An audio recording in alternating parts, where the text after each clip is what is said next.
Au Nigeria, des chefs traditionnels et gouverneurs d'État attirent l'attention sur la montée de l'insécurité dans le nord-ouest du pays. Cette région fait face depuis plusieurs jours à une forte augmentation du nombre d'attaques perpétrées par des groupes armés. Au Soudan, le président Omar el-Béchir a affirmé dans une allocution jeudi que son pays était l'objet d'un complot. Cette déclaration intervient alors que le pays est touché par des manifestations depuis décembre.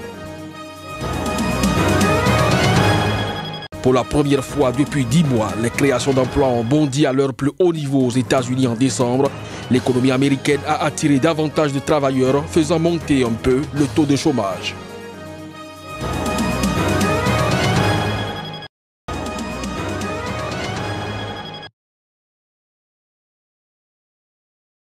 Les cas de kidnapping sont quotidiens et les ravisseurs demandent des rançons de plus de 5 500 $ pour chaque victime.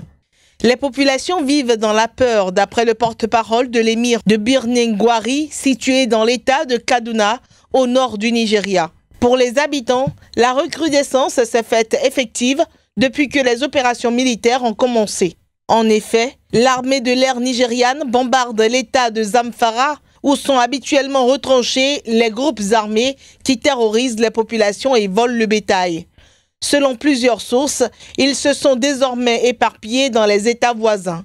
Le gouverneur de l'État de Zamfara a rencontré le président Muhammadu Buhari jeudi à Abuja, où il a imploré le gouvernement de venir en aide aux communautés rurales, fort soutien électoral du chef de l'État à quelques semaines de l'élection présidentielle de février.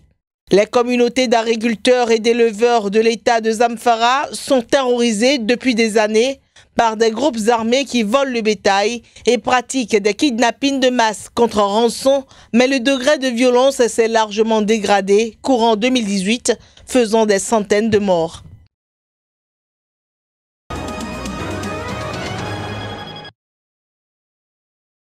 Dans une allocution prononcée jeudi, le président soudanais Omar el-Béchir, qui a ignoré les demandes de l'opposition, a estimé que son pays était l'objet d'un complot, d'une guerre qui le vise et de sanctions économiques qui durent depuis plus de 20 ans. Il a fait cette déclaration dans un contexte où des protestations touchent le Soudan depuis le 19 décembre dernier. Déclenchées par la hausse du prix du pain, ces protestations se sont transformées en manifestations contre le gouvernement. Au-delà de la contestation du triplement du prix du pain, les protestataires réclament le départ du président Béchir. Cette semaine, une vingtaine de groupes politiques proches du gouvernement soudanais lui ont également demandé de partir. De plus grande ampleur que les mouvements de contestation de janvier 2018 et septembre 2013, les manifestations ont éclaté dans plusieurs villes avant de gagner la capitale Khartoum.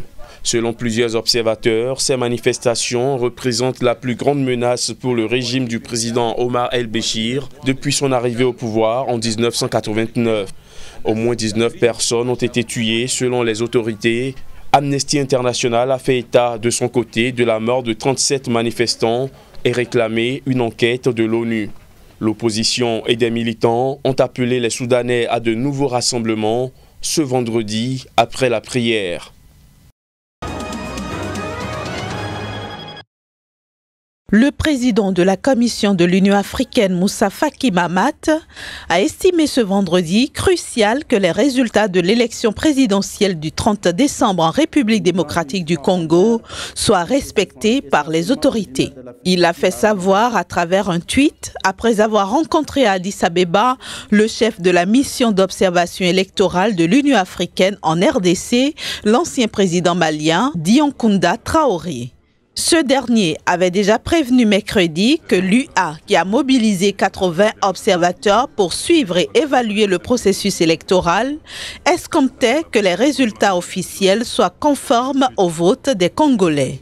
Les États-Unis ont aussi appelé jeudi les autorités électorales de RDC à respecter le choix des Congolais en publiant des résultats exacts avec des menaces de sanctions. L'Église catholique, qui affirme pour sa part connaître le nom du vainqueur de l'élection présidentielle, a demandé jeudi à la commission électorale de proclamer les résultats dans le respect de la vérité et la justice. Le pays attend la proclamation des résultats du scrutin qui doit désigner le successeur du président Joseph Kabila.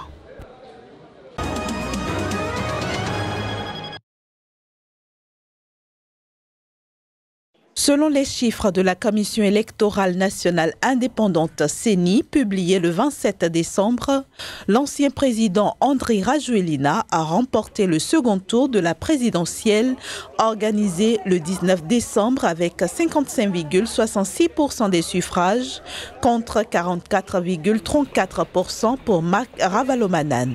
Ce dernier a déposé des recours devant la Haute Cour constitutionnelle pour contester les résultats. Ses partisans demandent la disqualification d'Andry Rajoelina pour fraude et corruption de la CENI. La plus haute instance juridique du pays a annoncé jeudi qu'elle rendrait son verdict le 8 janvier.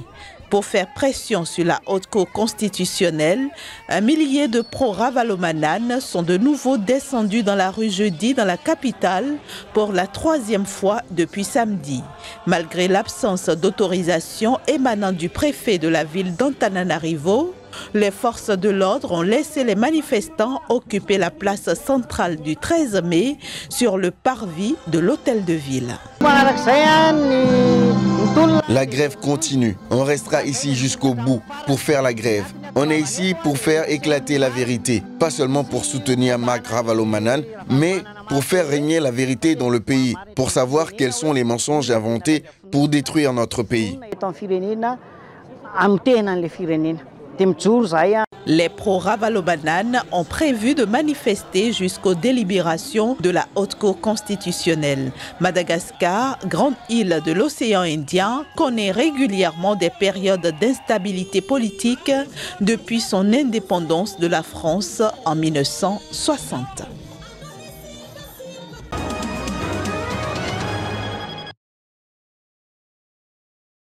Arrêté 2 jours avant Noël au Zimbabwe avec des morceaux de corne de rhinocéros d'une valeur d'1 million de dollars, 7 ressortissants chinois ont comparu en justice ce jeudi dans la ville touristique de Victoria Falls. Accusés d'avoir enfreint les lois sur la faune sauvage, les 7 accusés sans emploi ont comparu vêtus de la tenue kaki des prisonniers. Mais leur procès qui devait commencer ce jeudi a été repoussé au 9 janvier à la demande des procureurs. Okay, what transpired today is when we came to court Ce qui s'est passé aujourd'hui, c'est que lorsque nous nous sommes présentés devant le tribunal en tant que défense, nous étions prêts à ce que cette affaire soit jugée. Mais l'État a alors indiqué qu'il n'était pas prêt pour le procès, même si nous avions initialement convenu que nous le ferions aujourd'hui. Et fondamentalement, l'attitude de mes clients est qu'ils ne sont pas coupables des accusations portées contre eux. They are not guilty to the charges. So we feel that, Nous estimons que les droits constitutionnels de nos clients sont violés s'ils ne sont pas traduits en justice dans un délai raisonnable, ce qui a été un argument majeur devant les tribunaux. our major argument in court. Les inspecteurs ont trouvé des morceaux de corne de rhinocéros cachés dans un matelas, dans des sacs plastiques et dans des boîtes au domicile des accusés, en périphérie de la ville, située à proximité des chutes Victoria. Selon le parquet, les morceaux de corne de rhinocéros saisis pesaient 20,98 kg. L'un des procureurs a déclaré qu'il préférait ajouter dans cette affaire des accusations de blanchiment d'argent, précisant qu'il était également question de vol de voiture.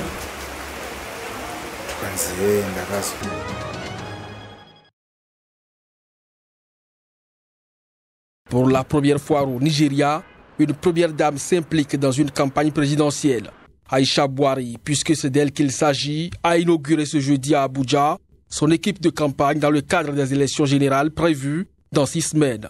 Cette plateforme, parallèle à l'équipe officielle de campagne du président sortant Muhammadu Buhari, qui brigue un second mandat, rassemble près de 500 personnes.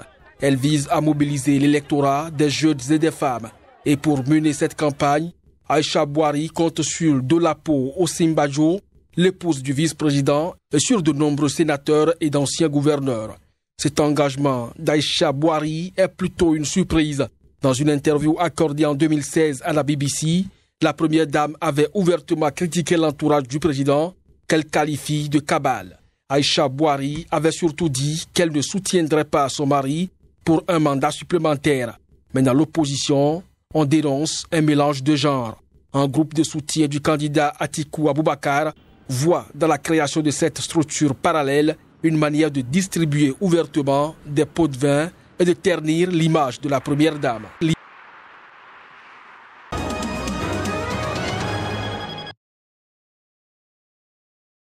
Selon les données provisoires rendues publiques par l'Office européen des statistiques Eurostat, l'inflation a enregistré un léger ralentissement en zone euro au mois de décembre 2018. Elle s'est affichée à 1,6% contre 1,9% en novembre. Ce taux qui est inférieur aux attentes des analystes qui tablaient sur 1,8% peut être qualifié de positif étant donné que la Banque centrale européenne considère comme un signe de bonne santé de l'économie toute inflation annuelle très légèrement inférieure à 2% sur un an.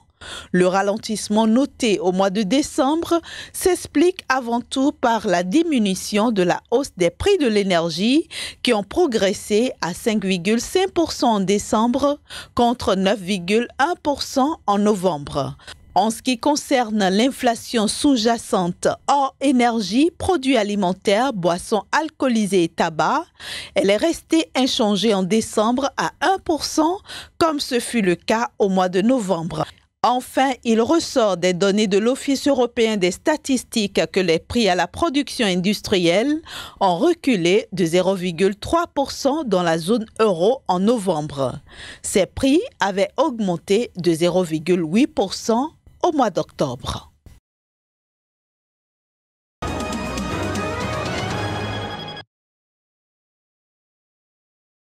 L'heureuse bénéficiaire du mobilier scolaire, c'est l'école Centre-Filles de Bangui. Ce sont plus de 400 tables-bancs qui ont été remis officiellement à cet établissement féminin par Madame Tina Marguerite Touadéra, présidente fondatrice du groupement des femmes agropastorales pour la lutte contre le VIH-Sida, GROUP-FEPA. La campagne que j'ai menée le 13 janvier dernier, portée par le slogan « Un élève, un table-banc », répond à une préoccupation qui ne laisse personne indifférente. La cérémonie s'est déroulée en présence du ministre de l'Éducation nationale, entouré de nombreuses personnalités politiques et diplomatiques. Depuis des années, l'ONG GROUP-FEPA, dirigée par la première dame de Centrafrique, œuvre en faveur de l'amélioration de l'accès des enfants à l'école en faisant des dons de tables-bancs aux écoles. Dans une autre perspective, la conjoncture nationale actuelle est un motif d'ancrage et de convergence pour les initiatives en faveur de l'école, parce que l'école est le support par excellence pour l'éducation à la citoyenneté, la cohésion sociale, la lutte contre l'incivisme, le banditisme et toute forme d'intégrisme.